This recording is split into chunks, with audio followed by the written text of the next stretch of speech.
Hi guys, Elmarie from Worcester, Western Cape, South Africa. I am recording from, well, my kitchen table, really. You can see kitchen table, kitchen appliances in the back. And it is Thursday today, the 15th of November. Thank you to everybody who's returning and welcome to anybody who's new. I've been podcasting such a long time now. I realized the other day it's actually more than a year. I think I have less than 200 subscribers, which is probably not the best thing in the world, but hey, I see this as a type of just a journal of where I've been and how long it's been to get from just starting to crochet to where I am right now. And it's actually been a bit of a challenge and a challenging journey, so it's good for me to keep track of that. So today is really going to be a hot day. Anyway, in spite of that, I am drinking my coffee. I am sadly limited to one cup of coffee, black. You won't be able to see it. You see, black, and a teeny bit of sugar. That's unfortunately where my health needs me right now, so that's where I'm sticking to. Okay, so this podcast is mainly about fiber, knitting, crocheting, whatever comes by. You will find me as a cup of yarn on Facebook, a cup of yarn on Instagram. My channel is My Yarn Runneth Over, and I have a Ravelry group for this channel that's really not very active. It's about as active as the podcast, and the podcast isn't very active to start with, so but it's there. That's also My Yarn Runneth Over, and then you will find my own profile as Allah73 on Ravelry. Okay, so I actually have a lot of fiber content today and not a lot of knitting. I'm stuck with knitting at the moment, but I'll tell you now, I'm busy solving that. I've got a ton of these little nitty gritty whips. I've got no FOs to show, none, zero, whatever. I am wearing my Mandibo tee. If anybody wants to see that, yeah, it's too far away. That I sewed up a while ago, but that's nothing to talk about really, because the Mandibo tee, I'm still really not a good sewist.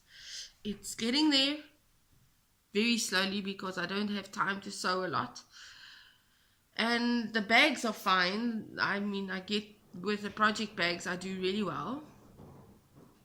But going from making a bag to making clothes that actually fit me, that's a whole different ballgame. Okay, so let's move on to no FOs, whips. I am still in the middle of Sapila. Oh, for those of you who don't know, it's a Sapila sweater. I don't know the rest of this pattern. Oh yeah, it's here. Okay, you may notice a couple of strange words if you're not from South Africa. The strange words you will notice are my native language, that's Afrikaans, and they always get mixed up with English. In South Africa, that's the norm. We mix our tails very deliciously, is what we call it. So for me, English isn't really a second language. I grew up with English neighbors, and I was about 3 years old when we moved into that house, and so their daughter was 5, and we were supposed to exchange on days where she would speak English the one or weeks, I can't remember, something like that. Her mother said we need to speak English.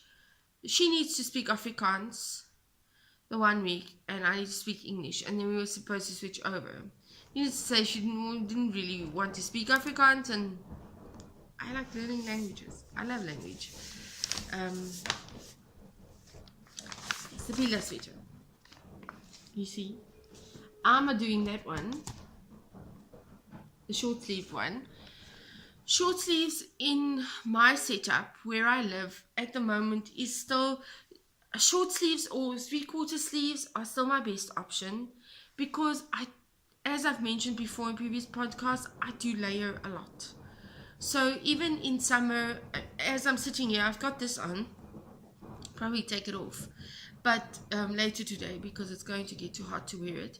But I will always have like another thing, like a camisole underneath this. Even in summer, I tend to layer. In winter, I'm like layered with 3-4 layers over each other. So short sleeves just tend to work better if I'm going to layer like long sleeves underneath and have to put a jacket over, or something extra, like, yeah, a rain jacket. Then short sleeves do work better for me. But I don't know, I'll see. I'm going to do this one. I have one other pattern in line that I so want to do, and I would love to do it this summer. I just want to do it during summer, and I know it's not a very complicated knit, or it is a complicated knit, but it doesn't take long. Everybody who does it says it's a really quick knit, and that is Caitlin Hunter's Tenya. That's something I really want to do. Let me just get coffee. Okay. So it's quite early in the morning, by the way. I decided to record early because we've had a bit of issues with our internet. It takes a very long time to upload. And I'm going to check, because they actually made changes and upgrades and I don't know what else the other day. So maybe it's better now. Okay. So this is how far I am with Sapila. Now, okay, let me just get a bit closer. I am in the color work section. I did the short rows, and that's the color work. I'm having an issue with this, and it's not the pattern. The pattern, the color works bits are actually quite straightforward. It's not rocket science. But there is my problem right there. You see? The blend that I'm using for this, which is this one, I don't think is very suitable for color work, because it has so little give. Look at that. It's just... Now this, I don't know if you can see this actually. This one is an alpaca merino linen blend, and I think it's the linen. It's just that one linen strand in there that makes it completely stiff. Not stiff, unusable stiff, just not appropriate for color work, where the floats, for me, need to be moving. So I started out with that, and I thought, well, okay, well, maybe, and then I realized, wait, I still have single ply left that it didn't sell, so I have this color, and it actually goes very well with the main color, which is this one. Come on. And this one, so they go really well together. So I thought, okay, I'm gonna start off, and I'm this far. That's how far I've come. I'm busy with the short rows, by the way, just to interrupt myself again. I started out with the yoke, the neckline.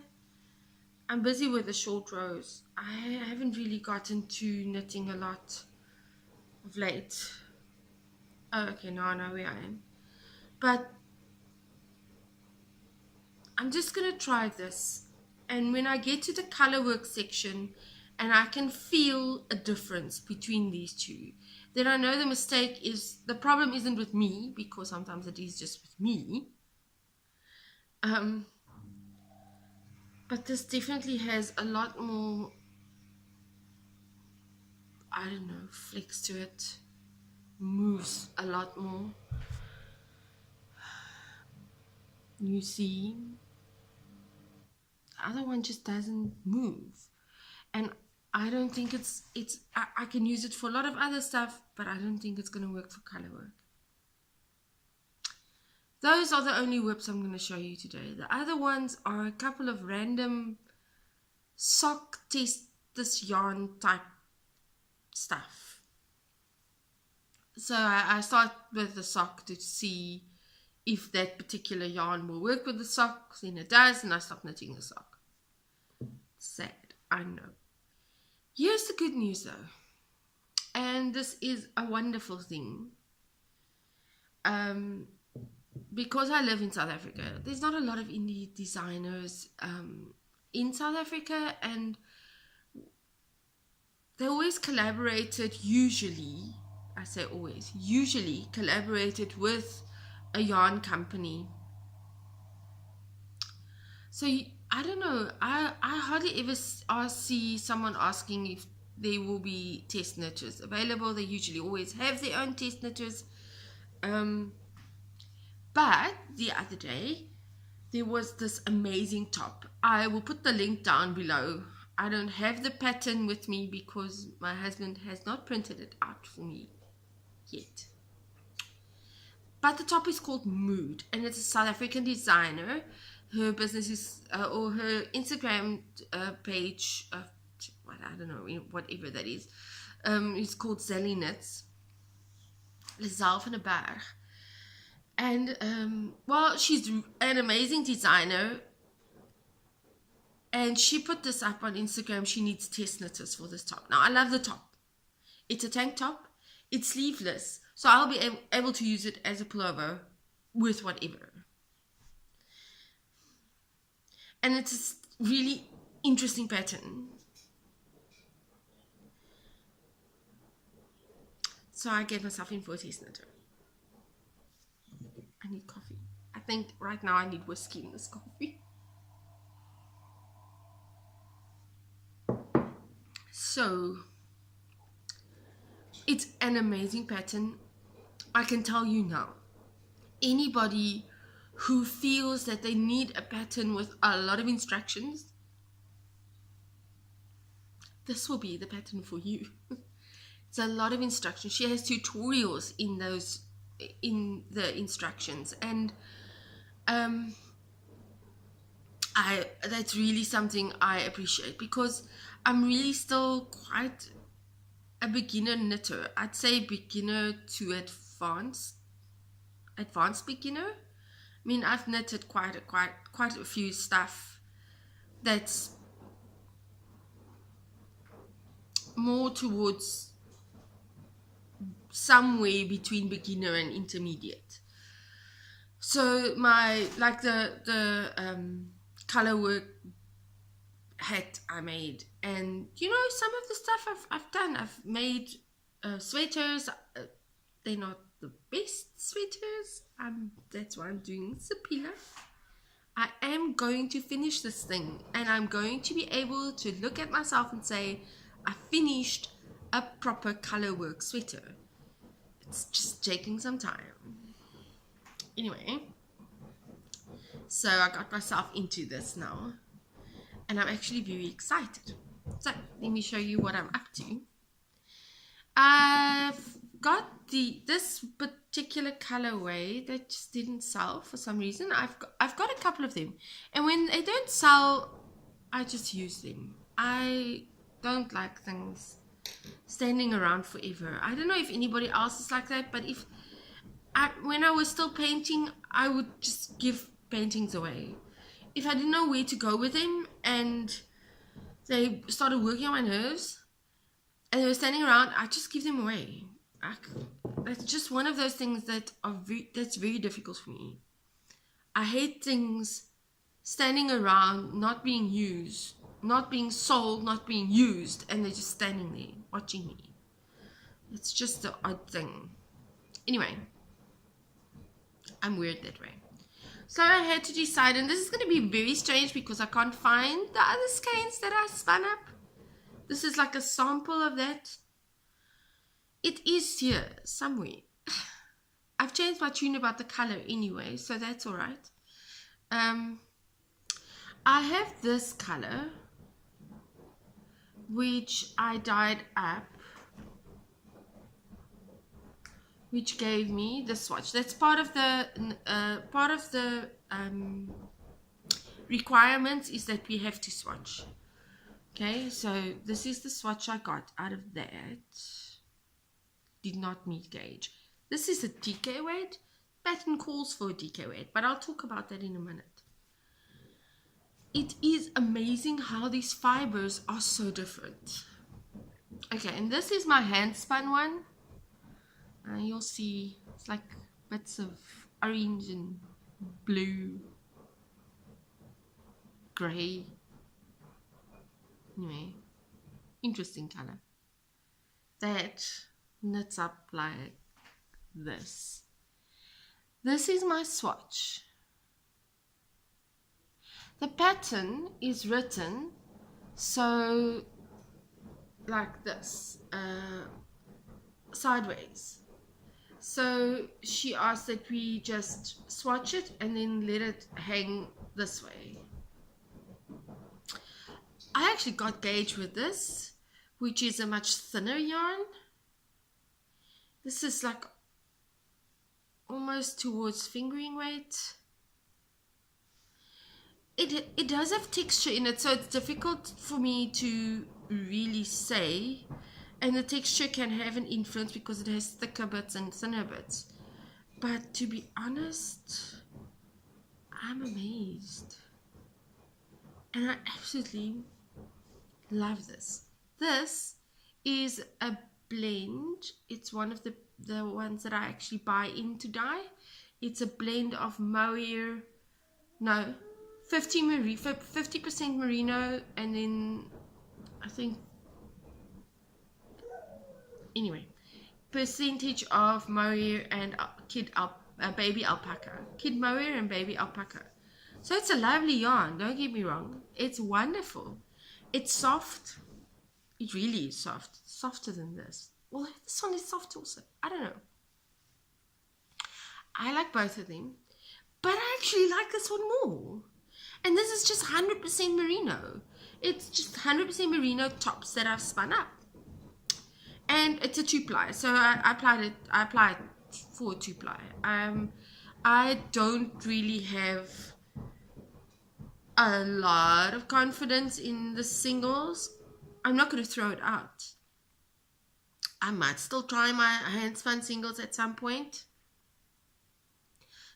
Just not so sure if that's a good idea. Okay, so those are the swatches. This is not my color. I love it. It's beautiful. It's a beautiful color. Please don't get me wrong. I'm not trying to say it's not pretty. I'm talking about my own hand spun and hand dyed yarns here. Anyway, it is really nice. It came out very nice. But that's really not my sort of thing. This, however, is my sort of thing. So I'm busy. That's the other thing I will be talking about spinning. I'm busy spinning all my, okay, this is just a single. You can see it's quite thin. And this is why I'm plying it. Ooh, I love this. Anyway, so I'm completely in love with this ball. So I spun up this one. I'm spinning up another 50 gram today of a different color. Well, it's the same color really. The one's just a bit lighter than the other one.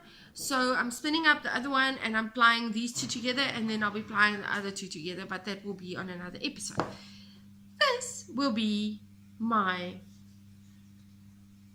mood tank top. So I'm going to be spinning another one like this when I'm done here. Spinning another one like this in the lighter color. And then I'll apply them and spin the other two, and then I don't know when I might just apply these two up first and do a swatch before I do the rest, because I have to do a second swatch. That's the thing with hand spun yarns, is they are hardly ever the same. But I love that. I love the versatility of that. So that will be, well, that's technically already a whip. I'm starting this weekend. I took a look at that pattern and I started reading it, and I looked at it and I thought, I think I need to tell her, I'm sorry, I can't do this. And then I went back and I looked at it again and I started reading it very slowly. Terrible with that. I really am. I used to be so good at reading, and you know what? If you watch previous episodes, you'll know about that too. About 7 years ago, I had a bit of a issue, little accidenty thingy that caused brain damage. And from there on, I'm still struggling to focus when I read. It has to be one of those mindless reads, you know, that you don't have to read at all. You just sort of scan it. Then I can still keep my focus. I have started listening to audiobooks though, and that helps me a lot. So yeah, audiobooks really do work for me. I'm hoping for audio patterns at some point. Maybe I should offer that. I'll think about that later. Anyway, so some more spinning.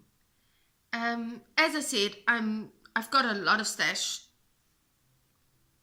of unspun roving tops that I'm gonna spin, and I'm gonna sell them as hand spun yarns.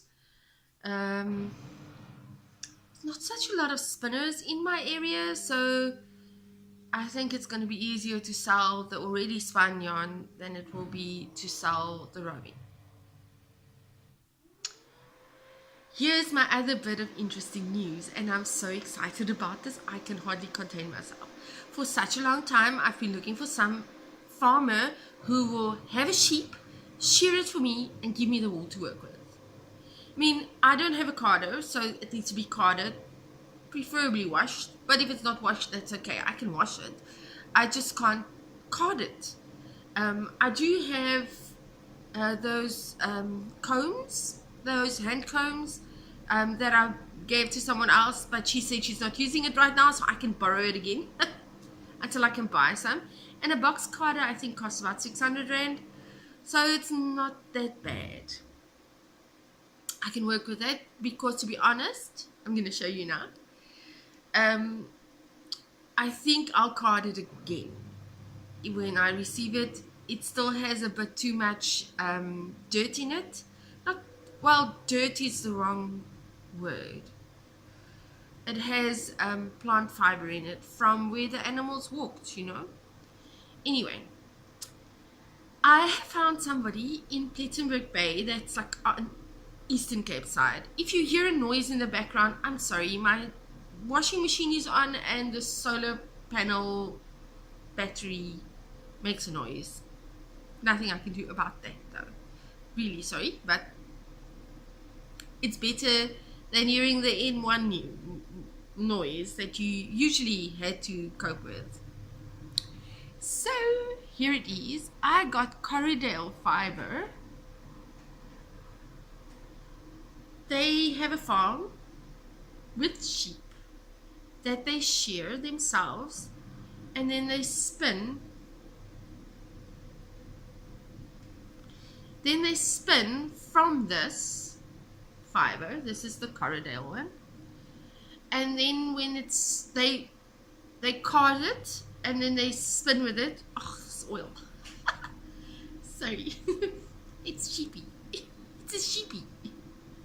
And then they spin with it and then they wash it. So I bought 1 kilo of the Corriedale, and I'll be buying 1 kilo merino as well. Corriedale is a bit of a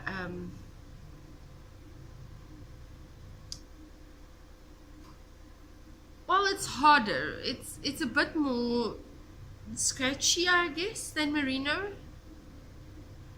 But I think it's one of those fibers that if you, I'll show you now because I did actually wash it. I spun up a sample piece for myself just to know before I ordered the merino. Okay, these little things are going to bug me now.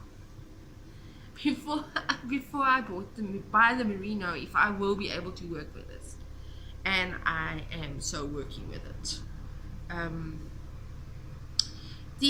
The Corriedale fiber, the fiber itself, is shorter, so the spinning process is a bit more complicated in the sense that you really have to do. I have to hold it closer, make a what's the word, short draft, because the long draft is over here, and I can do that a lot. But I've learned such a lot of things about spinning of late that I didn't know. One of them is, that if I want a thin, like a thin fiber like this, end up with a thinly spun yarn, words like this, I actually have to I have to do a short draft, and I have to make the wheel, the tension higher so that it goes in faster. At some point I couldn't understand why, if I have my tension, normal, and I'm long drafting, why am I getting overspun yarn? And then my good friend Milani explained to me, well, that's because it's spinning. My washing machine is spinning.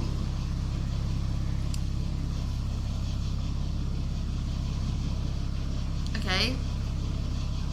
I hope you can still hear me. I can't stop it from spinning.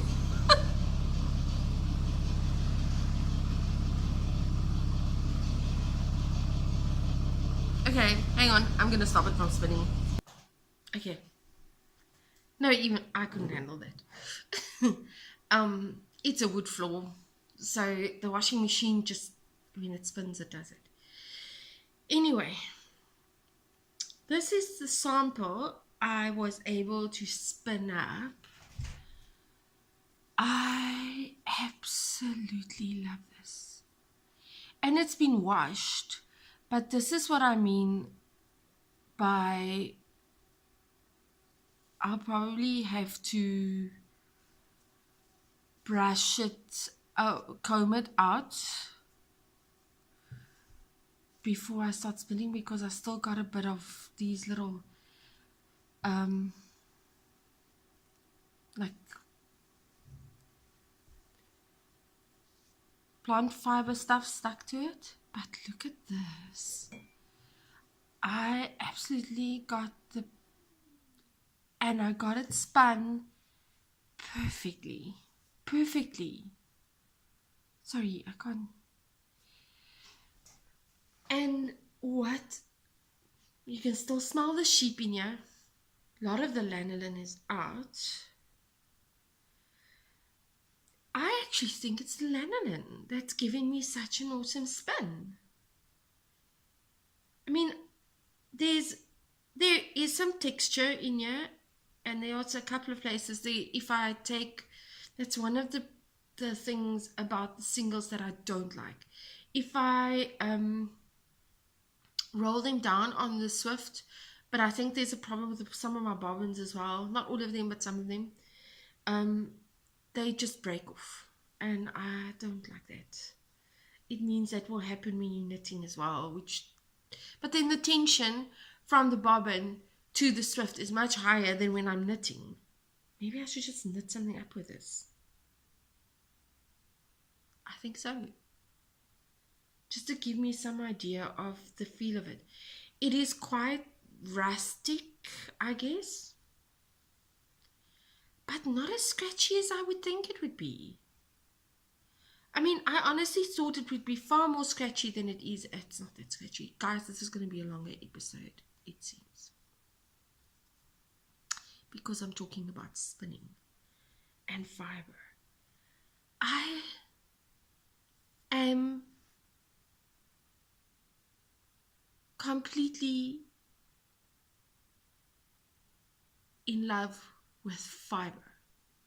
Strangely enough, not so much the knitting with it at the moment, but my interest is so about fiber and the differences between them, the differences between cotton and merino, the differences between merino and corridor, the differences between mohair, and there's such a if you dye, for instance, I have some mohair here. I should actually try spinning with it, but mohair is a, excuse the word, but in Afrikaans it's called this a bogger. It's a pain to spin, hand spin. It's like these short little pieces, so you have to be very careful when spinning it. I don't really like knitting with mohair, but I was thinking, well, if I can get mohair the same way I'm getting this, and I can incorporate the two, why not? I can ply them together.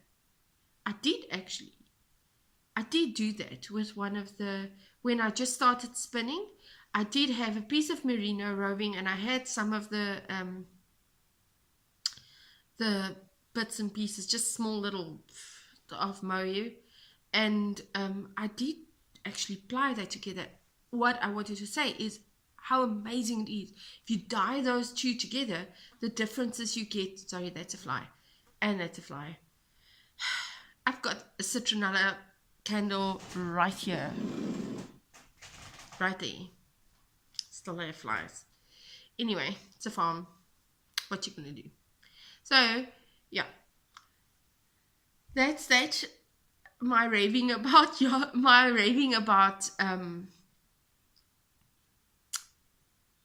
fiber. But to be very honest, I'm absolutely amazed the way that fiber works, how the different fibers just are so different.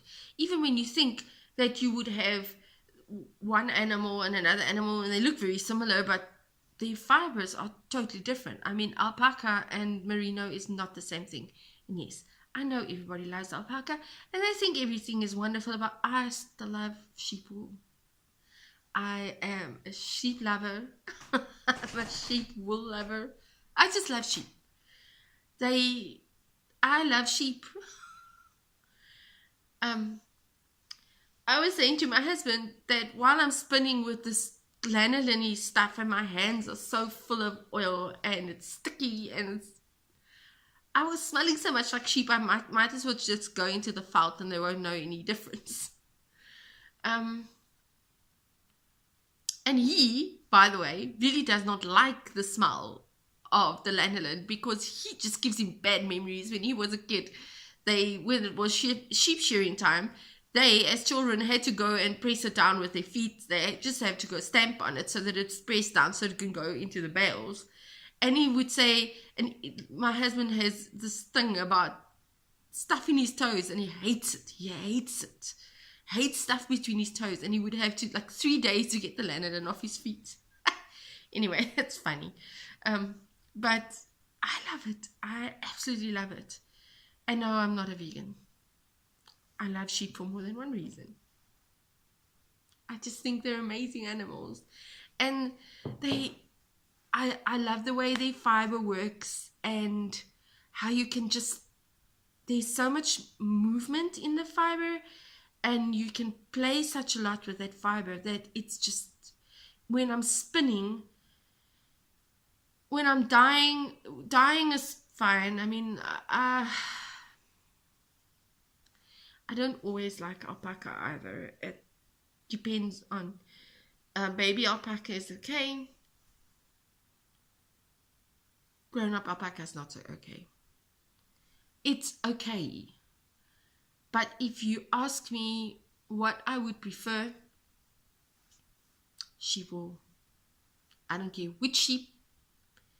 Sheep wool. Far more than mohair. As I said a while ago, I'm not a mohair fan. It's okay.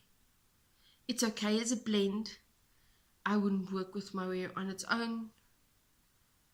Not because for any other reason than I keep thinking, but if I make a mistake and I have to rip this out, it's going to be a pain in the butt just to get this out. Anyway, leaving that alone because I've been going on about fibre long enough now. I love fibre. I will quickly tell you about a shop update that will be coming tomorrow. I will be placing this in the on my Facebook shop. I've been doing up a couple of kits. I just want to show you the basics of them. Okay. So these are sweater weight quantities. It's like these ones are tonal, greenish ones. I think I'm calling it a walk in the woods. Maybe I should find poetry for these. My favorite poem about this was that one about the road less traveled. I think I'm making that the name for this kit. So these will be the kits. I'm not so sure about the light today. Light is giving me a bit of a hassle. But there's not much I can do about that either. You see? So this is very much... Light colors are not always my thing. I don't... okay, that's the South African version of my thing. Sorry, guys.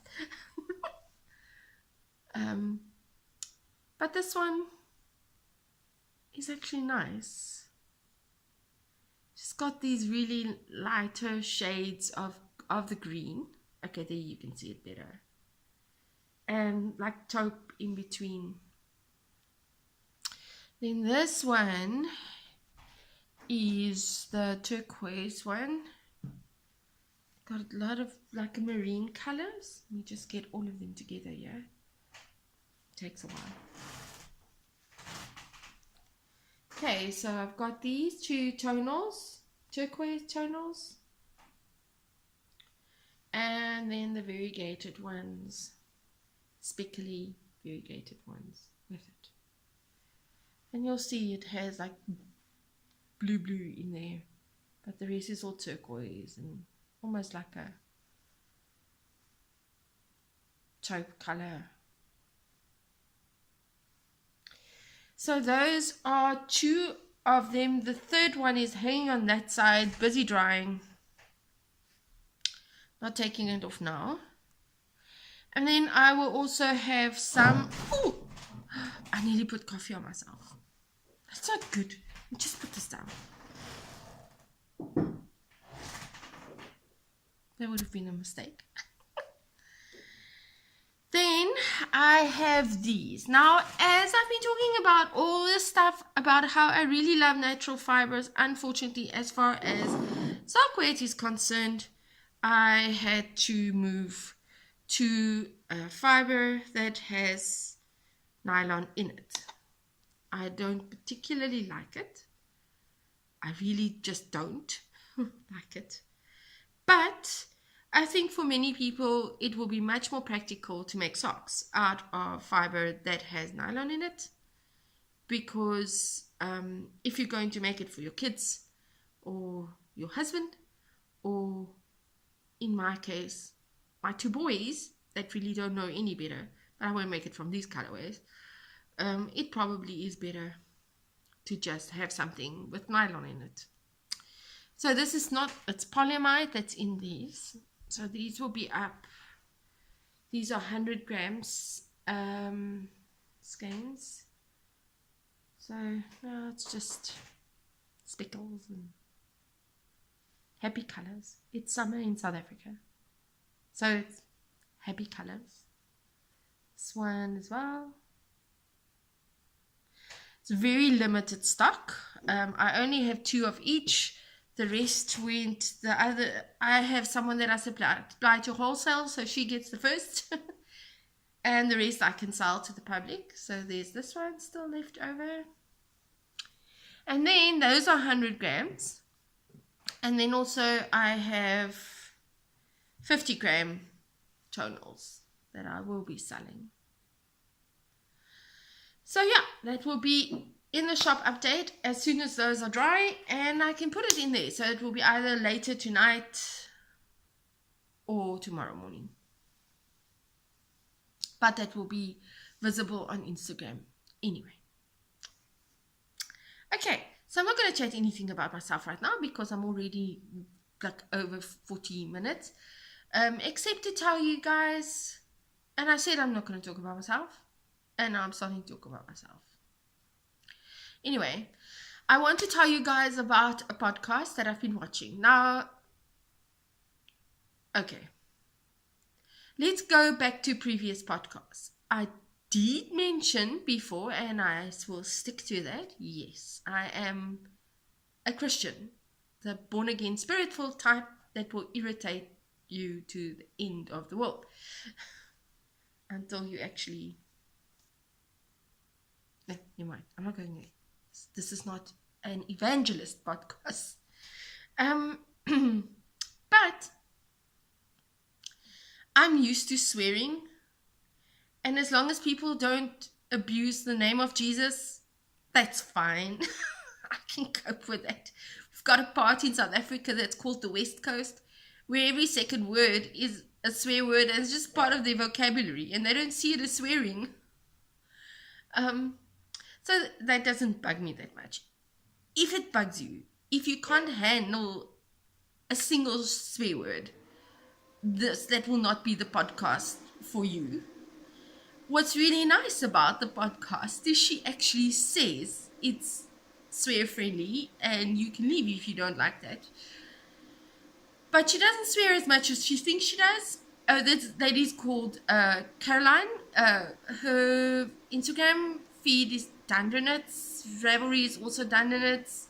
But the podcast is called Vicarious Knitting. I'll put the link down below. Anyway, it is so funny. I laugh so much that I don't even hear any swear words.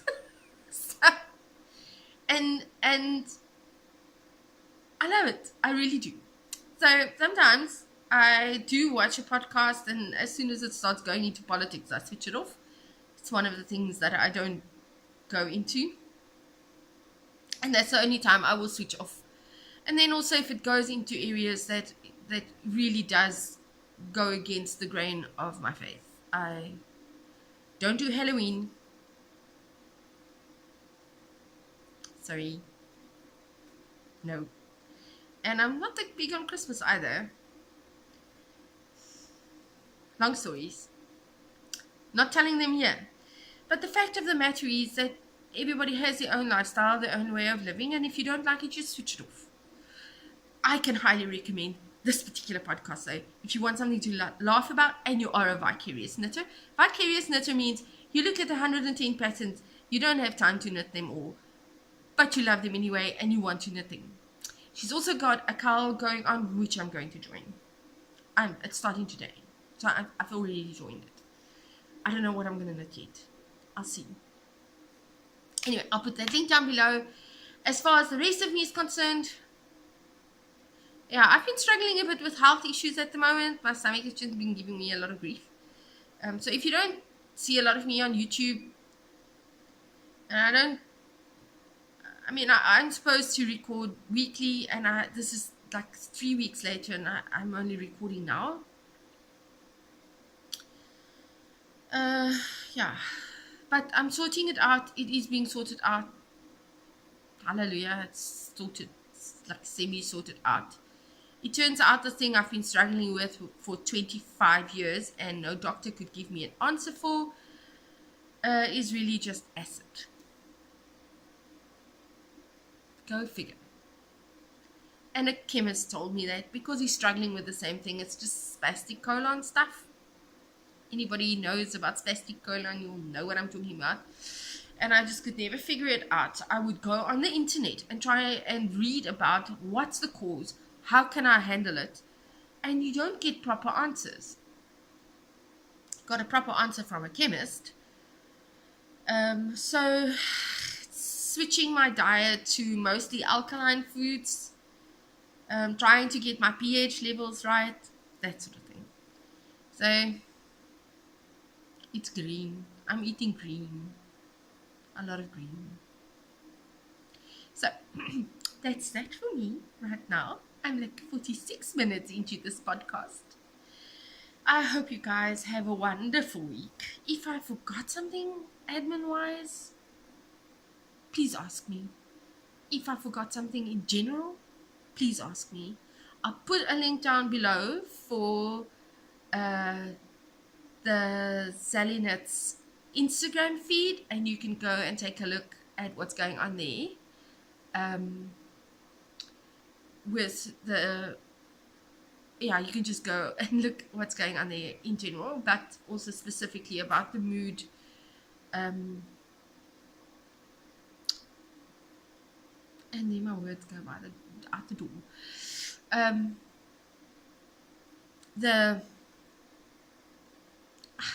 Knitting the thing, like whatever. So if you can go look at the mood one there, and then I also I'll put Vicarious knitting link down below, and you can go take a look at that podcast.